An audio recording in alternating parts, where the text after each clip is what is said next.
నారా చంద్రబాబు నాయుడు అనే నేను,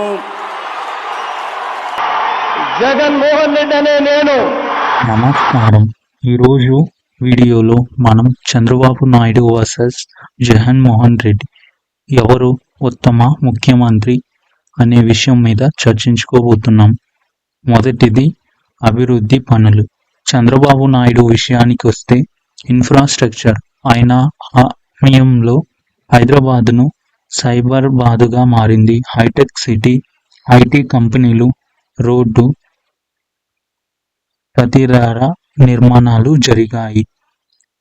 అమరావతి నిర్మాణం. ఆయన ఆలోచనల్లో అమరావతిని అత్యాధునిక రాజధానిగా అభివృద్ధి చేయాలని ప్రయత్నం. జగన్మోహన్ రెడ్డి గారి విషయానికి వస్తే నవరత్నాలు, రైతు భరోసా, అమ్మ ఒడి, వైఎస్ఆర్ ఆసరా, వైఎస్ఆర్ పెళ్లి కానుక వంటి పథకాలు ప్రారంభించి పేదలకు మేలు చేశాడు. అభివృద్ధి కాంట్రాక్టులు, పెండింగ్ ఉన్న ప్రాజెక్టులను పూర్తి చేయడంపై దృష్టి పెట్టాడు. రెండో విషయానికి వస్తే ఆర్థిక విధానాలు.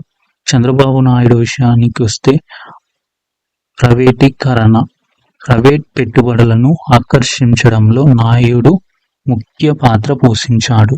జగన్మోహన్ రెడ్డి విషయానికి వస్తే సబ్సిడీలు, పేద ప్రజలకు నేరుగా సహాయం అందించడం.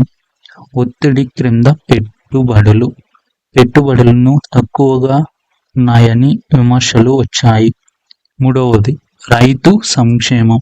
చంద్రబాబు నాయుడు విషయానికి వస్తే రైతు రుణమాఫీ, రైతులకు రుణమాఫీ కల్పించారు. మార్కెటింగ్ సదుపాయాలు, రైతుల ఉత్పత్తులను నేరుగా మార్కెట్ చేయడానికి వీలుగా కృషి చేశారు. జగన్మోహన్ రెడ్డి గారి విషయానికి వస్తే రైతు భరోసా, ప్రతి రైతు కుటుంబానికి ఆర్థిక సహాయం అందించారు.